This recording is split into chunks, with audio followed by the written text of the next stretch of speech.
सकते हैं। क्या आपने कभी सोचा है कि एक चेहरे की खूबसूरती मौत का कारण बन सकती है? मिलिए मैक्स से, जिसके चेहरे की झलक ही किसी की जान ले सकती। क्या वह इस अभिशाप के साथ सामान्य जीवन जी पा? जानिए उसकी रहस्यमयी और दिलचस्प कहानी, जो आपको भावनाओं के बवंडर में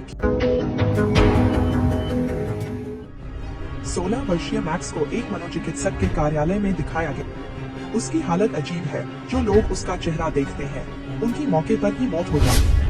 इस वजह से उसने अपना चेहरा सफेद पट्टियों से ढक रखा। मनोचिकित्सक से बात करते हुए मैक्स बताता है कि यह स्थिति उसके जन्म के समय डॉक्टर और नर्सें उसके चेहरे की बनावट देखकर हैरान रह गए और कुछ ही क्षणों में यह मौत दर्दनाक नहीं बल्कि सुखद और आनंदमयी हुई। शायद उसके चेहरे की सुंदरता से हार्मोन में वृद्धि होती है, जिससे व्यक्ति का जीवन तुरंत समाप्त हो जाता है। इसके कारण मैक्स के माता पिता को एकांत शहर में जाना, अपनी और अन्य बच्चों की सुरक्षा के लिए उसे होम स्कूल किया जाता। हालांकि उसकी दुर्लभ क्षमता उसे बहुत अकेला महसूस कराती है, क्योंकि उसके माता पिता के अलावा कोई और इससे प्रभावित नहीं होता। मनोचिकित्सक उसकी कहानी पर विश्वास नहीं करता और उसे अपना धूप का चश्मा और पट्टी हटाने के लिए कहता। जैसे ही मैक्स ऐसा करता है, मनोचिकित्सक की मृत्यु हो जाती है। कुछ समय बाद पुलिस आती है, लेकिन वे मैक्स को गिरफ्तार नहीं कर पाते क्योंकि वह अपना चेहरा उजागर नहीं। घर लौटकर मैक्स से उसका एकमात्र दोस्त डैन मिलने आता। दोपहर का भोजन करते समय मैक्स के माता पिता डैन से मैक्स को डेटिंग एप्स के लिए साइन अप करने के लिए कहते हैं, ताकि वह बाहर जाकर नए लोगों से मिल सके। बाद में मैक्स अपने दोस्त से कहता है कि वह उसे ईंट से मारकर उसका चेहरा विकृत कर दे,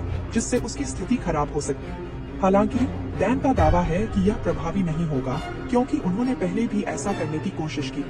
डैन ने मैक्स के लिए वैलेंटाइन डे की डेट रखी। वे एक रेस्तरां में एरिका नाम की लड़की से मिलते हैं, लेकिन मैक्स की शक्ल से वह असहज हो जाता। बर्फ तोड़ने के लिए मैक्स उसे एक स्वयं सिला हुआ रुमाल उपहार में देता। थोड़ी देर बाद एरिका का पूर्व प्रेमी ग्रेग उन्हें रोकता है और मैक्स का मजाक उड़ाता है। सबके सामने अपमानित होने के बावजूद मैक्स एरिका से फिर मिलने की कोशिश करता है, लेकिन वह मना कर देती है और चली जाती है। इस सब के कारण मैक्स मानसिक रूप से टूट जाता है और अकल्पनीय कार्य करने के इरादे से एक पुल तक चला जाता है। लेकिन इससे पहले कि वह कूदे, एलेक्स नाम की एक लड़की उससे संपर्क कर तो उसे ऊंचे पुल पर जाना चाहती। मैक्स गुस्से में उस पर चिल्लाता है, लेकिन एलेक्स शांति से कहती है कि वह जानती थी कि वह कूदेगा। वे बातचीत करते हैं और मैक्स अपनी समस्याओं के बारे में खुद। एलेक्स उसे एक सेवानिवृत्ति गृह में ले जाती है, जहां वह स्वयं सेवा करती है। वहां वह उसे अपने बुजुर्ग दोस्तों से मिलवाती है और वे पूरा दिन उनके साथ बिता। इससे मैक्स खुश हो जाता। अगले दिन मैक्स डैन को एलेक्स के बारे में बताता है और उसे फिर से देखने की इच्छा व्यक्त करता है। डैन सुझाव देता है कि वह उसी स्थान पर जाए जहां वे पहली बार मिले थे और वहां उसका इंतजार।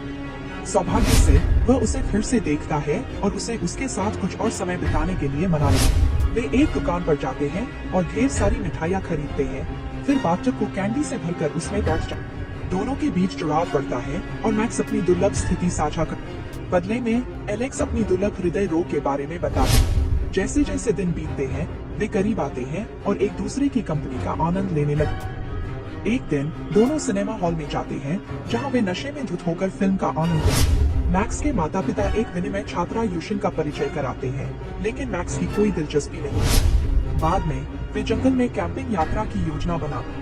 मैक्स और एलेक्स सेवानिवृत्ति गृह है, जहां रोजमेरी अपने जीवन के एक महत्वपूर्ण चरण में होती। एलेक्स अपने आंसू नहीं रोक पाती और कमरे से बाहर चली जाती। वह मैक्स से रोजमेरी को अपना चेहरा दिखाने का अनुरोध करती है, ताकि वह शांति से मर सके। मैक्स सहमत हो जाता है और रोजमेरी खुशी से मर जाती है। समय बीतता है और मैक्स और एलेक्स का रिश्ता गहरा होता जाता है, लेकिन एलेक्स उसके संदेशों का जवाब देना बंद कर देता है। मैक्स उसके घर जाता है और पता चलता है कि डॉक्टर ने उसकी दवा की खुराक दोगुनी कर दी।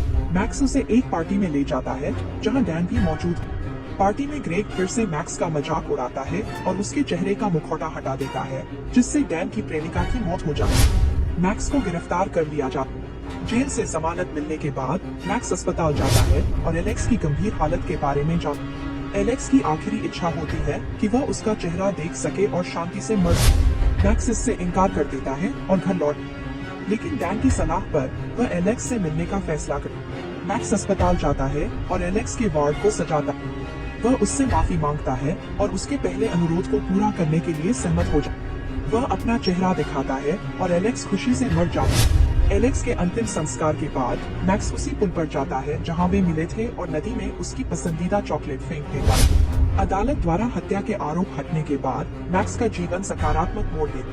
वह रिटायरमेंट होम में समय बिताने जाता है और अपनी क्षमता का सही उपयोग करने का तरीका ढूंढ। मैक्स बताता है कि उसने एलेक्स से सीखा कि उसका चेहरा उन लोगों के लिए घातक नहीं है जो उससे बिना शर्त प्यार करते हैं। वह उन लोगों को इच्छा मृत्यु देता है जो इसका अनुरोध करते हैं ताकि वे उसका चेहरा देख सकें और खुशी और शांति से मर सकें।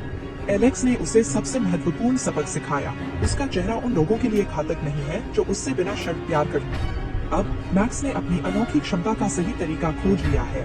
वह उन लोगों को शांति और खुशी देने का काम करता है जो इसकी मांग करते हैं। यह कहानी हमें सिखाती है कि सच्चा प्यार और स्वीकार्यता किसी भी कठिनाई को पार कर सकती है। अगर आपको यह कहानी पसंद आई हो और ऐसी और भी कहानियों को जानना चाहते हैं तो हमारे चैनल को सब्सक्राइब करें, नोटिफिकेशन बेल को ऑन करें और इस वीडियो को लाइक और शेयर। धन्यवाद।